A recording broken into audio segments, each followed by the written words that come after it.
2008 में एक film release हुई एक्शन एंड साईफाई जॉनर की 2 घंटे 6 मिनट जिसका रन टाइम था। उस फिल्म का नाम था आयरन मैन। इस मूवी ने लिटरली पूरे एमसीयू को बनाया भाई। अगर ये मूवी नहीं होती आज तो एमसीयू शायद उस जगह पर नहीं होता जिस जगह पर आज वो है, या फिर शायद उससे बेटर होता या उससे कम होता, हु नोज। बट वो नहीं होता जो कि वो आज है, और इस चीज का सबसे ज्यादा क्रेडिट जाता है इस बंदे को, रॉबर्ट डाउनी जूनियर, जिसने टोनी स्टार्क का रोल प्ले किया है। इस वीडियो के अंदर हम लोग इसी फिल्म के बारे में बात करने वाले हैं। Iron man 1 is a 2008 American superhero film based on the Marvel Comics character Iron Man, produced by Marvel Studios and distributed by Paramount Pictures. It is the first film in the Marvel Cinematic Universe. Now this is the point जिसके बारे में आपको समझना चाहिए। ये पहली movie थी Marvel Cinematic Universe की, एंड मैं आपको कैसे बताऊं, अगर आप इस मूवी को आज जाकर के देखते हो तो आपको लगता है कि बहुत सारी ऐसी चीजें हैं जो कि इस मूवी ने उसी टाइम पर सेट कर दी थी कि भाई इसके अंदर ये हो सकता है, वो हो सकता है, ऐसा होने वाला है, वैसा होने वाला है। मतलब इस मूवी ने अपने पूरे यूनिवर्स को एक बहुत ही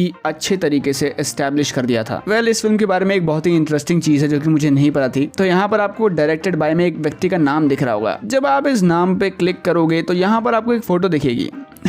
यस, आयरन मैन मूवीज के अंदर जो हैप्पियर कैरेक्टर है वो इसी व्यक्ति ने प्ले किया है, और यही बंदा डायरेक्टर भी था। इस फिल्म को मैंने एवेंजर्स इन्फिनिटी वॉर देखने के बाद देखा था, एंड मेरे दिमाग में एक क्वेश्चन था कि जो रोडी का कैरेक्टर इसमें दिखाया गया है, व्हिच वाज दिस गाय, इस व्यक्ति ने ही रोडी के कैरेक्टर को प्ले किया था इन आयरन मैन 1। तो मेरे को एक कंफ्यूजन थी कि भाई रोडी का कैरेक्टर चेंज कैसे हुआ, ये कोई दूसरा रोडी है या फिर वो मर जाता है, ऐसा कुछ। तब मुझे पता चला कि नहीं भाई साहब, सैलरी का इनका कुछ पंगा था, और उस सैलरी की वजह से इन लोगों ने रिकास्टिंग की थी, जो कि मुझे इससे कोई प्रॉब्लम नहीं है। बट इस चीज से आपको एक चीज दिखेगी, मार्वल स्टूडियोज पहले रिकास्ट दबा के करता था भाई। उन लोगों ने हल्क के एक्टर को भी रिकास्ट किया है। पहले हल्क के कैरेक्टर को प्ले कर रहे थे एडवर्ड नॉर्टन, और एडवर्ड नॉर्टन और मार्वल के बीच में जो भी पंगा हुआ था, जिसको मैंने अपनी इस वीडियो के अंदर बता रखा है, उस पंगे के बाद एडवर्ड नॉर्टन ने मार्वल छोड़ दिया और मार्क रफेलो ने हल्क बन के मार्वल को ज्वाइन किया। नो डाउट वो लोग एक्टर्स जो भी नए लाते हैं वो काम बहुत बढ़िया करते हैं। मार्क रफेलो को अगर आप देखते हो तो उन्होंने बहुत बढ़िया काम किया है, लेकिन बस वही बात आती है कि आप अगर ऐसे एक्टर्स चेंज करोगे, जो कि मार्वल अब नहीं करता है, पहले करता था, तो उससे एक कंटिन्यूटी का ब्रेक होता है। बट फिर भी क्या कर सकते हैं, इंडियन सीरियल्स वाली चीज मुझे लगती है कभी कभार वो बंदे चेंज कर देते हैं आदमियों को। अभी कोई बंदा किसी का पति है, कुछ महीनों बाद पति चेंज, मतलब नॉट एग्जैक्टली पति चेंज, बट वो लोग एक्टर को चेंज कर देते हैं, जो कि एक कंटिन्यूटी मिस्टेक है। आप कास्ट ही ऐसे बंदे को करो जो कि आपका काम कर सके। अगर आप ऐसे बंदे को कास्ट करोगे जो कि थोड़े थोड़े दिनों में बोलेगा कि नहीं नहीं नहीं भाई पैसे बढ़ाओ तब हम काम करेंगे, तब तो ये आपके लिए दिक्कत है। इस फिल्म की कहानी बहुत ही सिंपल है, येट वो बहुत ज्यादा इंपॉर्टेंट है for the complete setup of MCU. Tony Stark जो कि स्टार्क इंडस्ट्रीज का मालिक है, उस स्टार्क इंडस्ट्रीज में एक डिवीजन है जो कि वेपन्स बनाते हैं। वो उन वेपन्स की डीलिंग करने के लिए कहीं गया होता है। वहां पर उसे कुछ टेररिस्ट किडनैप कर लेते हैं। वो टेररिस्ट को किडनैप करके बोलते हैं कि भाई तू हमारे लिए भी वेपन बना ताकि हम 72 हुरों के पास जा सके, लेकिन टोनी स्टार्क मना कर देता है। अब उस जद्दोजहद में टोनी स्टार्क सोचता है कि अगर मैं इनके लिए वेपन नहीं बनाऊंगा तो ये मेरे को ऐसे ही मार देंगे। तो क्या करता है कि वो एक सूट बनाता है और सोचता है कि इस सूट की मदद से वो वहां से भाग जाएगा, जो कि एक बहुत बड़ा चैलेंज था। आप एक गुफा के अंदर कूड़ा कबाड़ा इकट्ठा करके एक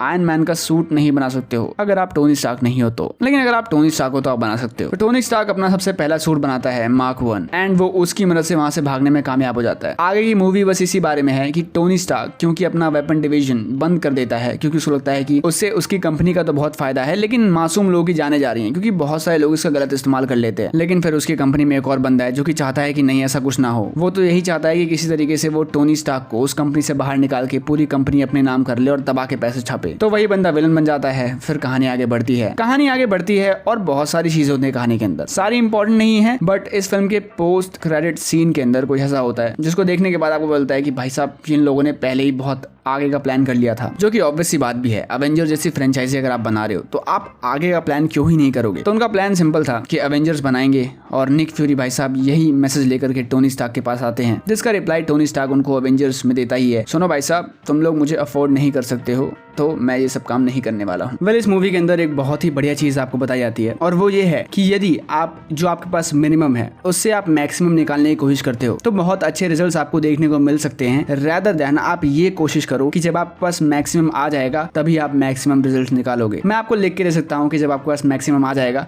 तब भी आप मिनिमम रिजल्ट ही निकाल पाओगे, क्योंकि आपको पता नहीं है कि उस मैक्सिमम को मैक्सिमम वे में यूज कैसे करना है। मतलब ऑब्वियसली मैं ये नहीं कह रहा हूँ कि आप टोनी स्टार्क का सूट बना लोगे, वो तो नहीं होने वाला है, लेकिन उसको उसको अगर आप एक जनरल एडवाइस की तरह लेते हो कि आपके पास जो भी रिसोर्सेज हैं, आप कोशिश कीजिए कि उन रिसोर्सेज को मैक्सिमम वे में यूज कर पाओ और उसके बाद जो भी आप करना चाहते हो उसकी तरफ आगे बढ़ो। Eventually things will get better and आपके पास जब मैक्सिमम चीज आ जाए तब आप उस मैक्सिमम को सुपर मैक्सिमम वे में यूज कर पाओगे, क्योंकि जब आपने मिनिमम से मैक्सिमम निकाल लिया था तो मैक्सिमम में तो आप आग ही लगा दोगे। अब वो मिनिमम हर किसी के लिए अलग होता है। किसी वीडियो एडिटर के लिए वो मिनिमम हो सकता है कि उसने शुरुआत ही मैकबुक के साथ की हो, तो उसका मिनिमम वो है। अब वो उससे ऊपर कहाँ किस चीज में जाए मुझे नहीं पता है, लेकिन वो उसके लिए मिनिमम है। और किसी के लिए मिनिमम हो सकता है एक स्मार्टफोन। ये पता नहीं मैंने एग्जांपल क्यों दिया है वीडियो एडिटिंग का, बट ठीक है, मेरे बैक ऑफ द माइंड वो चल रहा होगा इसलिए मैंने दे दिया इसका एग्जांपल। यही सेम चीज आप बाकी बहुत सारी चीजें जो इस दुनिया में है उनके ऊपर भी अप्लाई कर सकते हो।